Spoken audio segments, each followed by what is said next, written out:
Assalamu alaikum. I have been asked to speak about the great Imam of the abode of Hijrah, Malik bin Anas. He was the heir of the city of Medina and all that was good that it stood for. And he is the link between the Prophet ﷺ, the Sahaba, and the successors, and then everyone that comes later.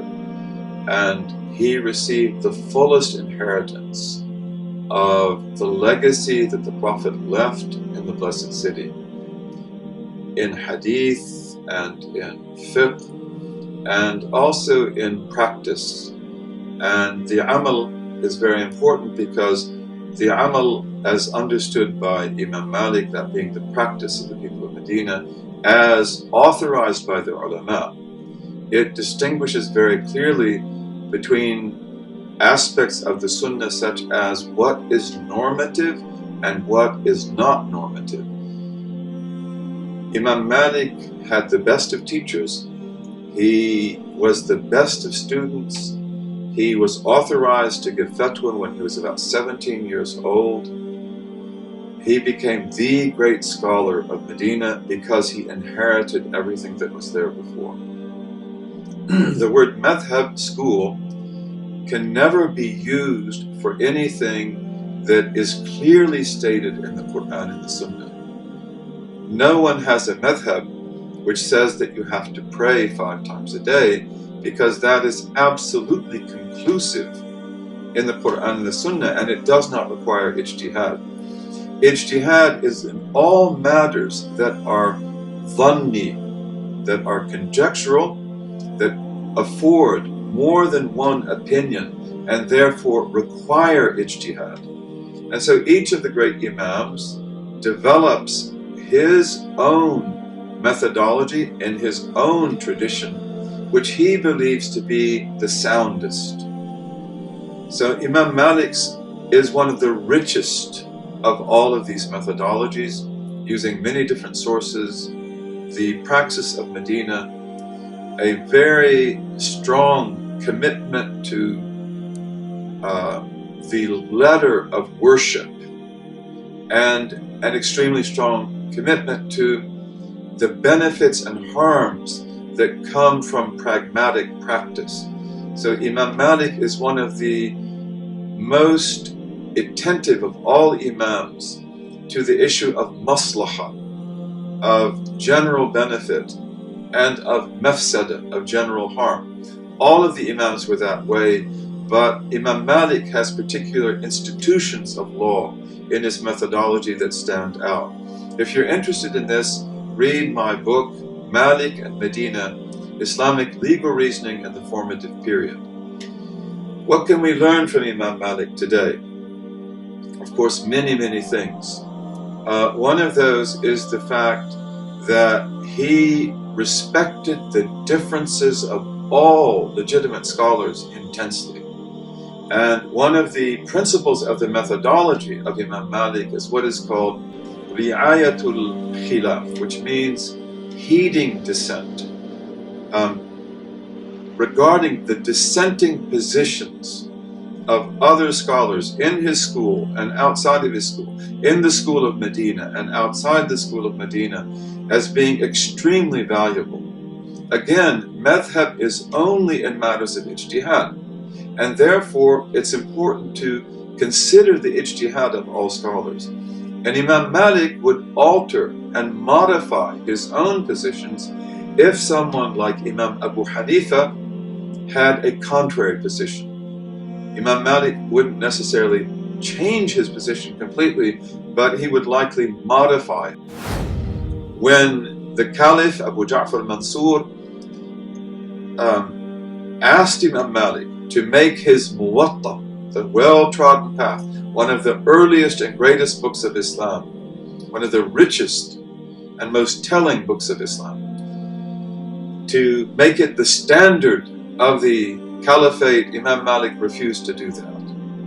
And he said that every region has its own particular tradition based on the knowledge and wisdom of the companions that went there, and that cannot be annulled. And in fact, when we look at the Muwatta, and you can see this in my book, we will see that the Muwatta is not really a book of the Amal of Medina. That would be more the Mudawwana, which is another one of the great Maliki compilations of the early period.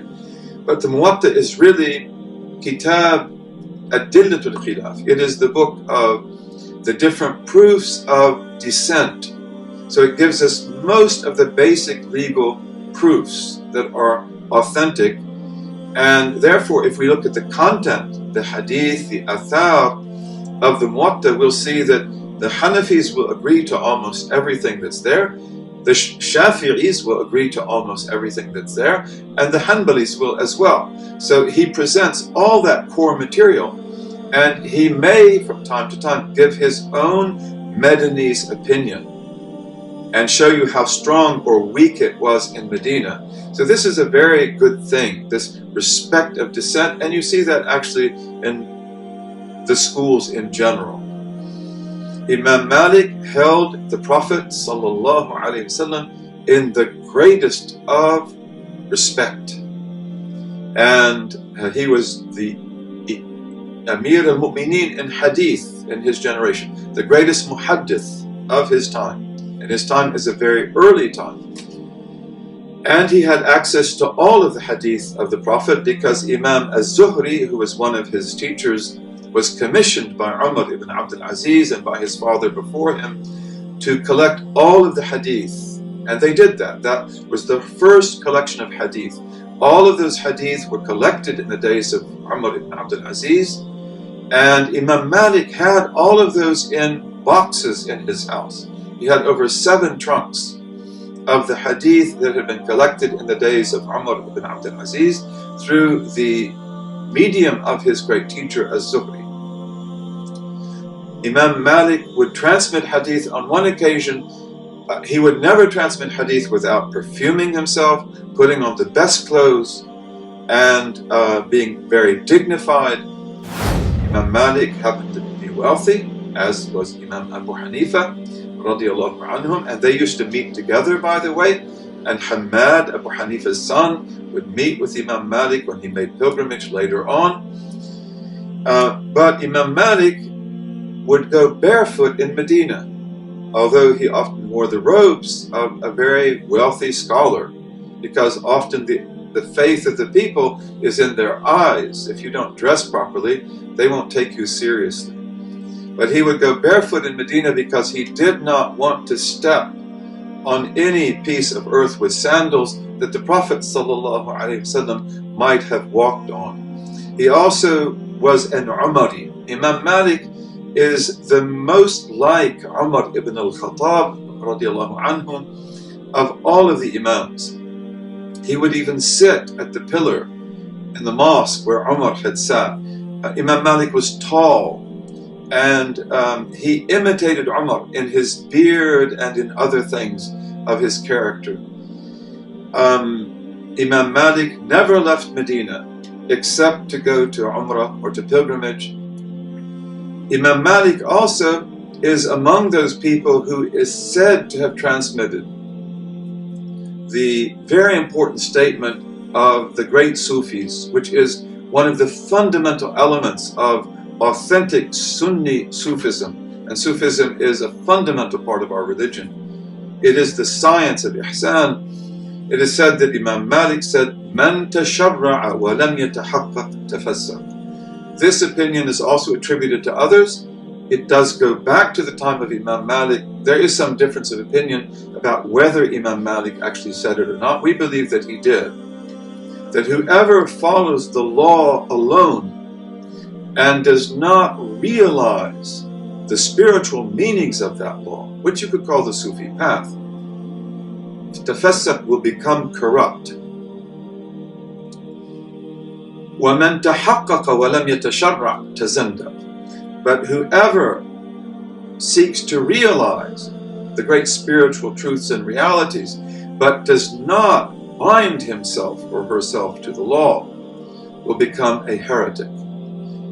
وَمَنْ تَشَرَّعَ وَتَحَقَّقَ فَقَدْ تَحَقَّقَ. that whoever will follow the law and follow the haqiqah, these inner truths, these cosmic truths, they are the people who have truly realized the deen in its fullest measure. May Allah give us love of all of the Imams.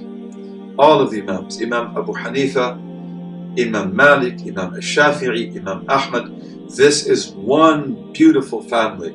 And you follow the path that you like. This is your ijtihad. You look at the Imams and you say, this is the one that I am inclined towards. God bless you all. Wassalamu alaikum.